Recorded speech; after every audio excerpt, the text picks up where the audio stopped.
To Astro Conversations. Today we're going to be talking about part two of narcissistic cheating. Unfortunately, this is a subject um, that many people don't really take seriously.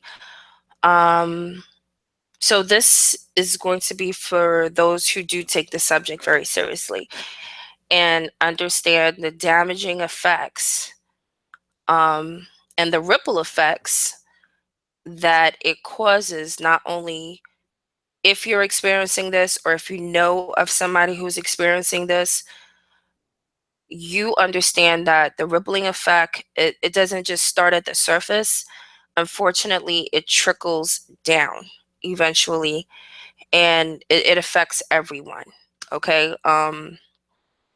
So just because you're listening to this narcissistic cheating part two, or you're listening to this, does not mean that you're personally going through this, but you may know of someone who is, and to maybe better help them, get through whatever adversities they're faced with at this time, or maybe in the past.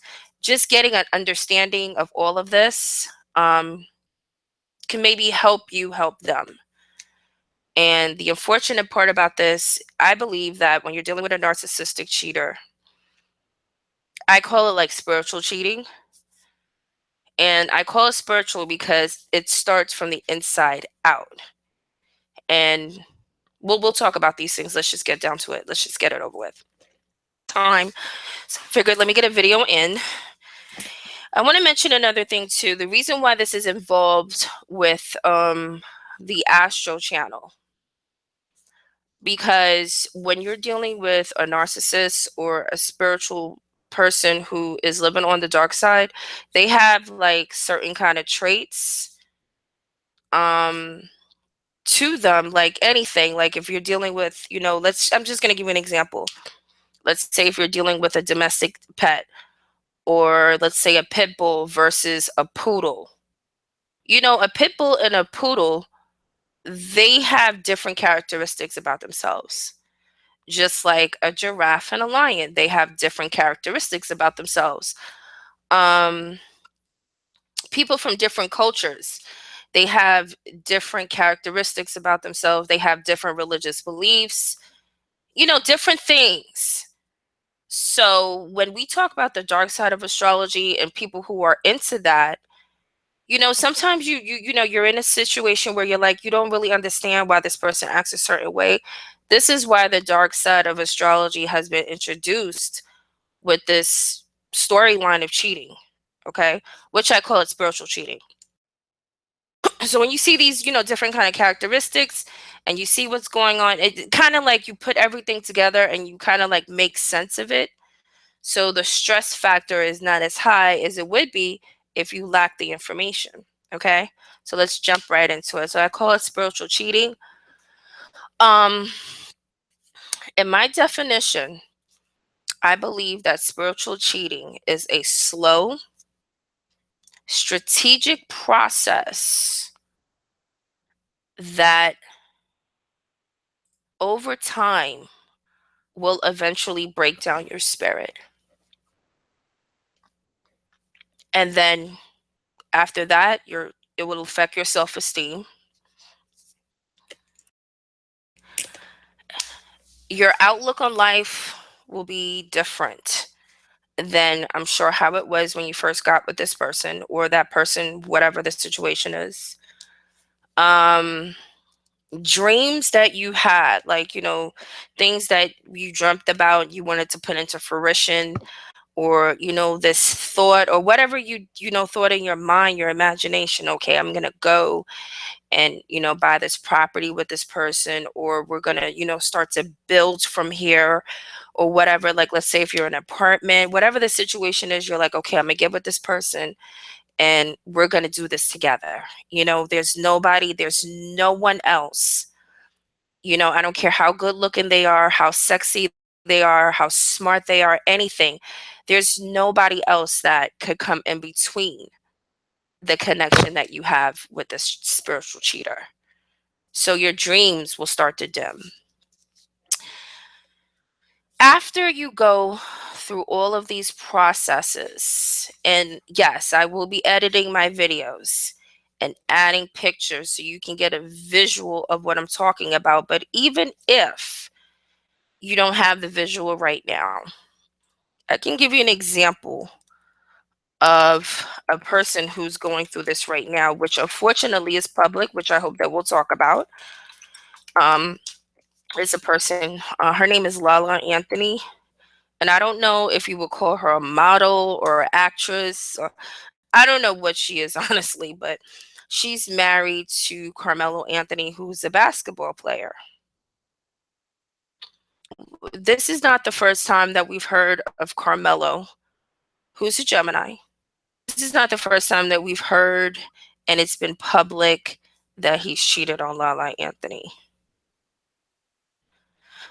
But a lot of people, and I'm not on that level of success where I'm in Hollywood and you have to like expect certain things, but I guess when you're at that level, or any level, it's like people expect certain things from you, and we'll talk about that a little bit deeper. I guess people feel like, okay, well, your husband's a basketball player, he's around cheerleaders who are extremely naturally sexy or whatever, or he has a lot of money, or he's always out of town. Like, if this happens, you should expect it and just shut up. You knew what you were getting yourself into. So sometimes you could be in a position like that, and then with people always drilling you with that, or people always subliminally putting that message out there, it's like you start to soft condition your mind and your attitude and outlook on life that, hey, this is what I should expect. So many other basketball wives are going through the same thing. Why not? So when you're dealing with that degree of disrespect, and you don't have to be on that high level of success where you're in Hollywood, or you're around billions of dollars and expect that. You could even be at any level in your life, and then that be like the programming, the mental software that you start installing in your mind, that, okay, if I'm with this person and they have this amount of status or this amount of money, if disrespect comes along, I should expect to, just go with whatever comes, you know? And, I guess when you're in that situation, a person starts to put like a limitation on how far this disrespect goes. So I guess if they feel like they're at the limitation where, their partner, who they had no idea was ready to divorce them, is ready to get married to a supermodel, I guess that's the limitation. I guess that's the breaking point at certain levels. Um, so I say that to say this because, like I said, it's subtle. Everything is subtle. Most cheating, it doesn't start off with that big face, hey, I'm cheating, we're going on a no, it starts off subtly. We'll talk about that. So, like I said, so it will dim your inner light. And then after a while, you will notice that it starts to alter your looks. So, some people, they have struggles with weight gain, or they have a extreme amount of weight loss. You may see that they lack self-esteem or self-maintenance.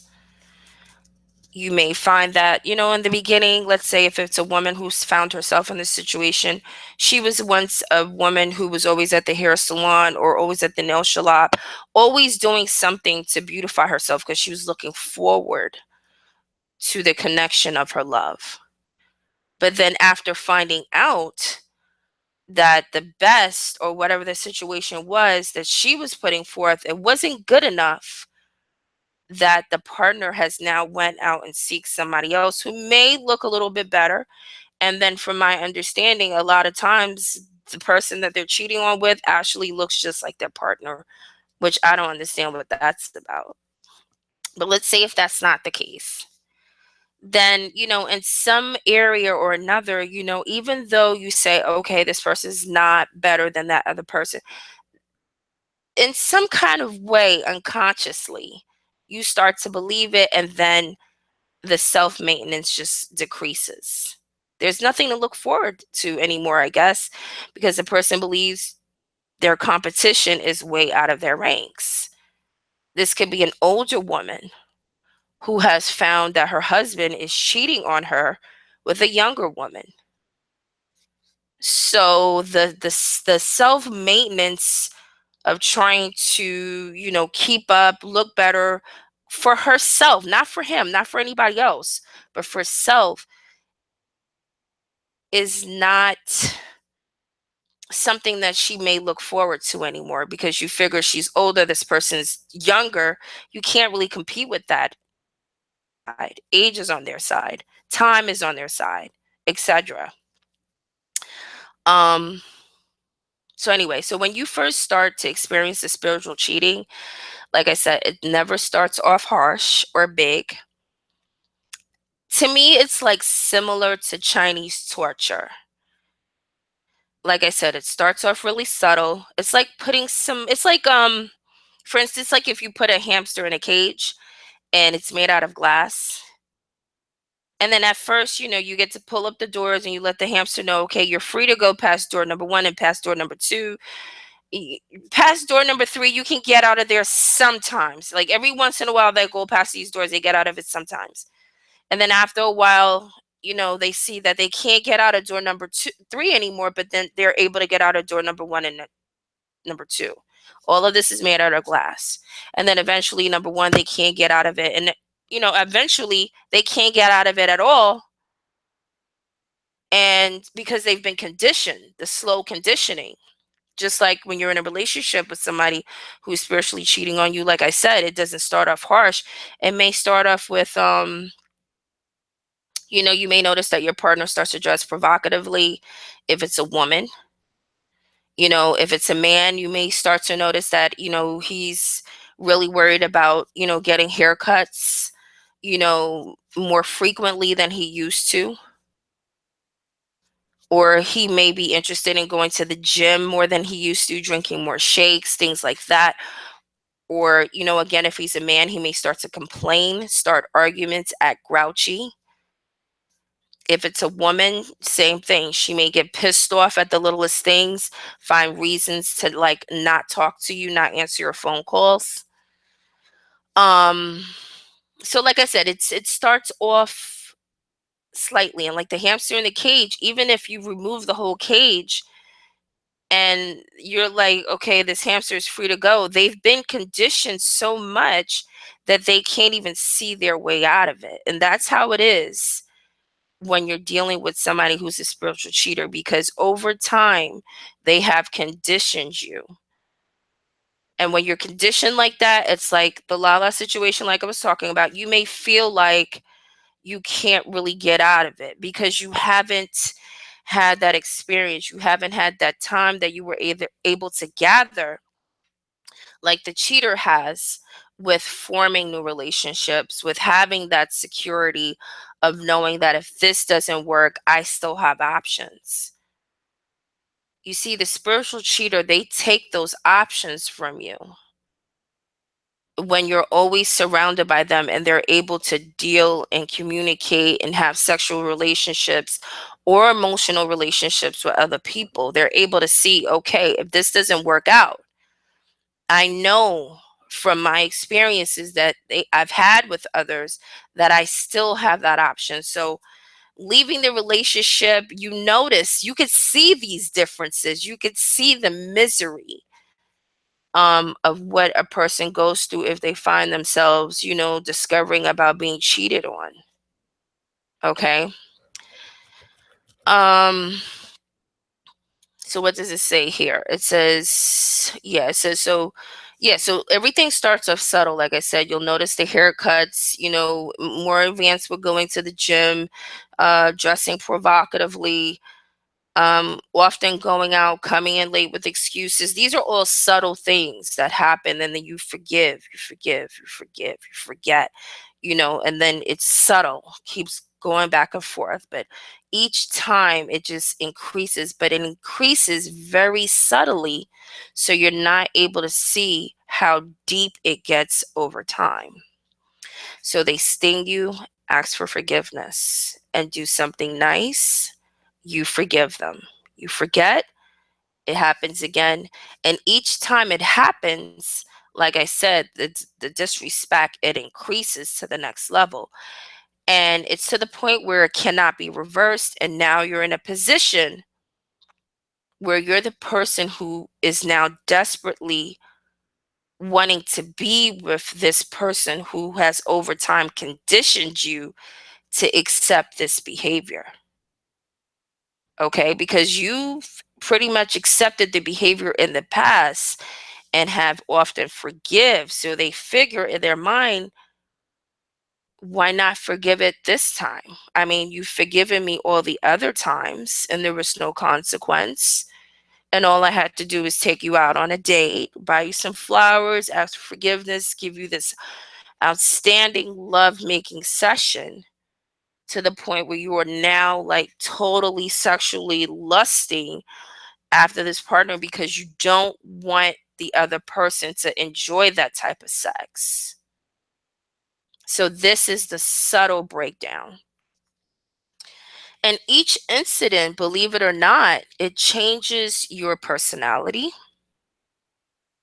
It changes your appearance. And if you go on Lala Anthony's Instagram, um, we can clearly see that there's a difference in appearance now and a difference in attitude. Just looking at the images alone without her even describing any kind of sadness and emotional pain and emotional debris she's trying to clear out of her life. You could see before, when she was probably naive, or it didn't hit her as hard as it hit her now. You can see the smiles have changed. You could see the energy of the natural happiness that she had before, compared to the happiness that she has now.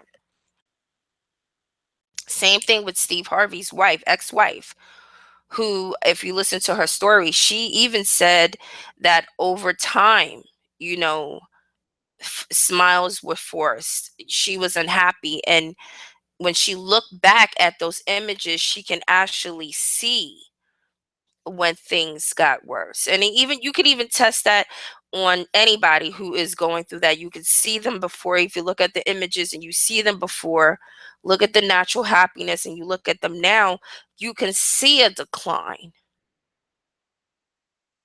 And then when you look at the spiritual cheater, for some reason, you just don't see that decline. If anything, you see an enhancement. And this is why I say this is something like a spiritual pulling. It's like an energy exchange. And I don't know if, I really don't know if, like, if people are around and secretly spreading this to people and telling them, look, this is what you do to stay on your game. Okay. You spiritually beat your partner up. You cheat on them. You do what you need to do because you'll always be on top. You'll always have that control. I don't know. Like, because it's like, come on, like, who fucking does this? When you're dealing with the cheater, you will notice, or other people will notice, that you start to look dull, tired, stressed, worried, not as physically fit as you was before. Um, that light that you have, and this is what I'm talking about, spirituality, because even if you look at certain people's images, for me, what I notice when I look at certain images, I see that certain images, and I don't care if it's the camera, you're going to say the camera is bad, or maybe they weren't in a place where there was light. Even if these people go to places that are light, it's something that's dark around them, or the picture looks dull, or something is gloomy about it. So that's when I say that it's like they dim your light. Compared to the cheater, seems to have that light over them. And again, I don't know if it has anything to do with the sexual exchange and all of that, which we'll go into that later. Okay. Because how do you expect somebody who was hit with a blow of deception to look good, to feel good about themselves? I mean, I just don't know how you expect that. Looking dull, looking tired, looking stressed is what comes when you are in this situation versus the cheater who was able to start, run, or get a heart. It's like getting a head start on a race.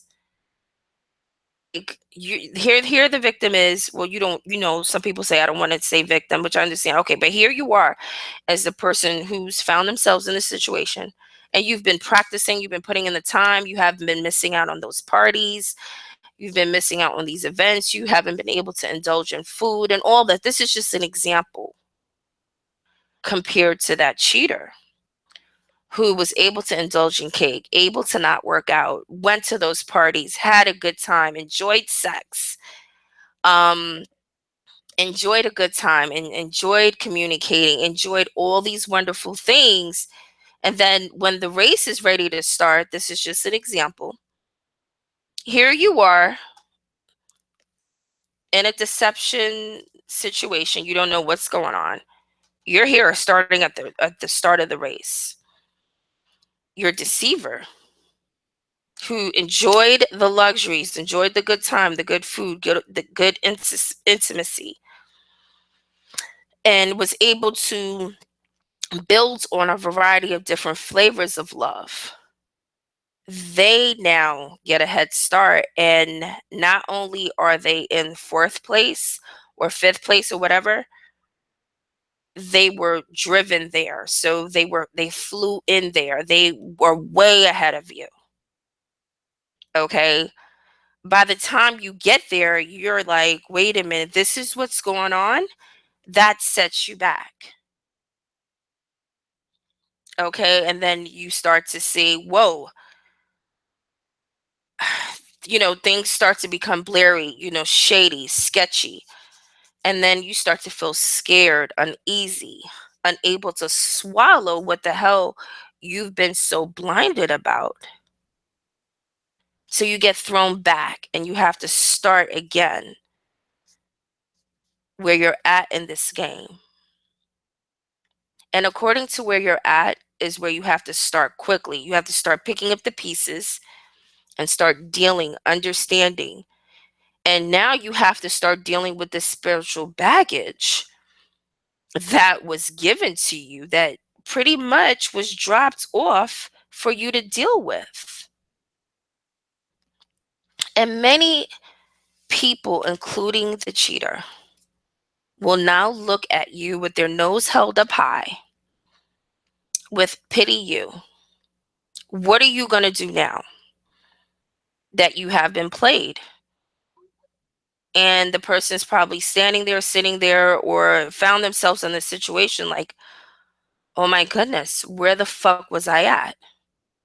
How far was I gone from reality that allowed this deception to take place right in your face sometimes that they have to deal with?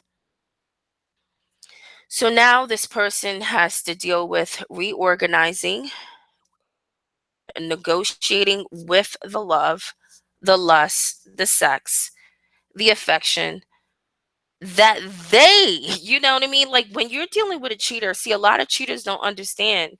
Yeah, they're spreading themselves thin, they're having one night stands or whatever the situation is, emotional fears, whatever.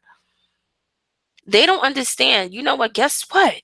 Your partner wants that too, if not more than you, because that cheater is not providing it.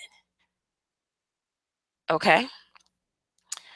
Because the cheater was unavailable to give it. And when you're finding yourself on the other side, you realize that you were forced in some form of fashion to work around this kind of behavior because you thought working around them always going out of town, always going to parties, always on the cell phone in front of your face, sneakily talking to other people, shutting down the computer when you come in the room, um, always having to be there, or, they can't miss out on the parties and things like that. You thought by you working around this dysfunctional behavior, you thought that you were over exaggerating, you were being petty, um, you were probably snuggling them too much, and you thought that by giving them this space, you were going to make them happy. All the while, if you're the person on the other end, you didn't realize that you were actually preparing yourself for misery. Okay. As you recognize the exchange, you will realize that this was a spiritual pulling from your energy that gave the cheater um some type of endurance, beauty, encouragement to look and physically be better than you in some sense. And if you're on the other side of this, and we're talking about it on a spiritual level, again, this is not just any Joe Blow situation. If you're not into spirituality, you're not going to understand this. So don't even try to figure it out. But on the spiritual side of things, if you're not careful with this process because of this level of deception, it is designed in some way to break you physically down and have you physically looking unattractive, depressed, non-motivated to do anything. Okay. You start to feel like you're unable to enjoy the simplicities of life. Okay.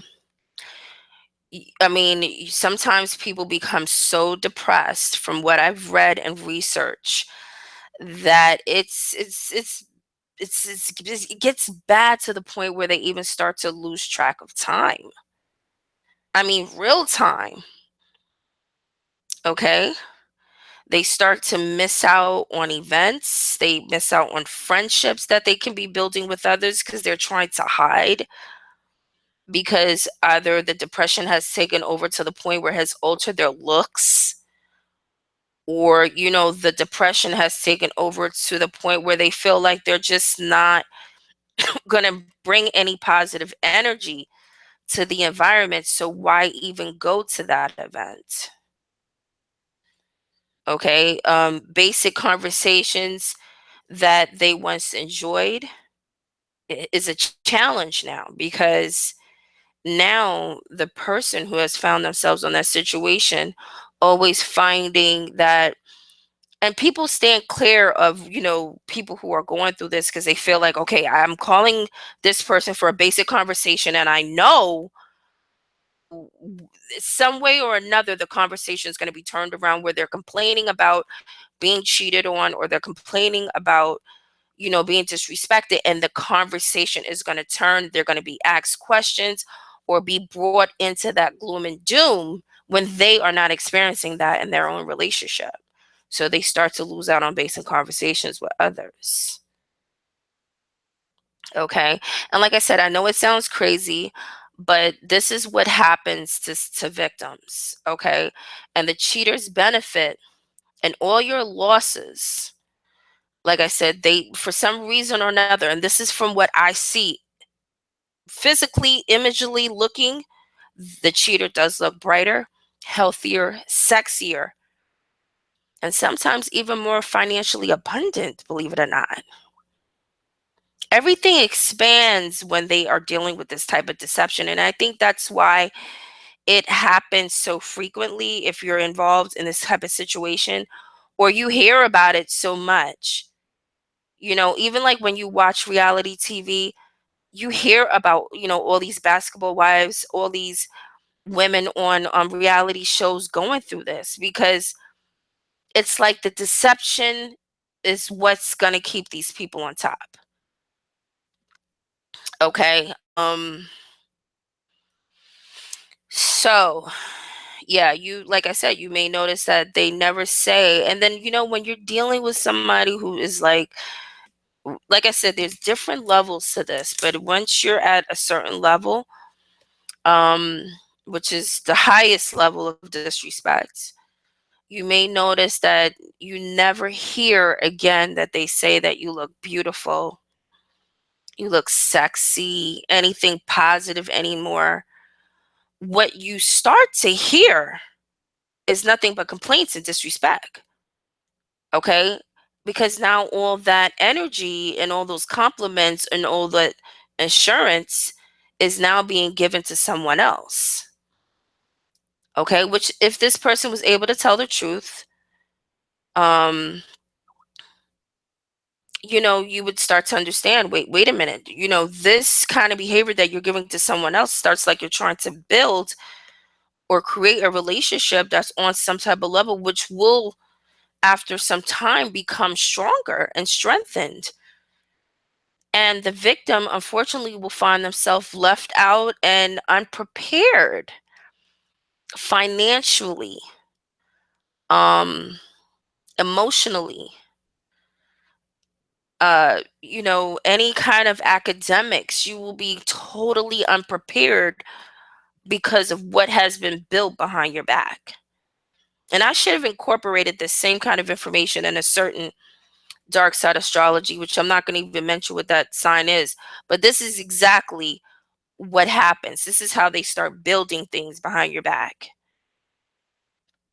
Okay. And then before you know it, you're totally unprepared.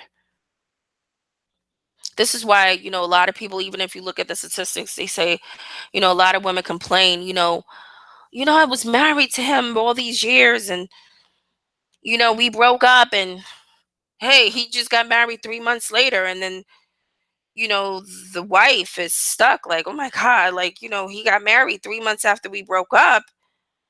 And here, this woman is like single, like going on 5 years, and she can't understand it. She has no clue that, the conditioning process, it took some time for her to get there. And then the lack of self maintenance, the lack of self esteem, the lack of financial preparedness has now probably got her in a situation where she has to work harder. She has to worry more because she has children that, is at babysitters, and, the whole family structure has just been totally broken down.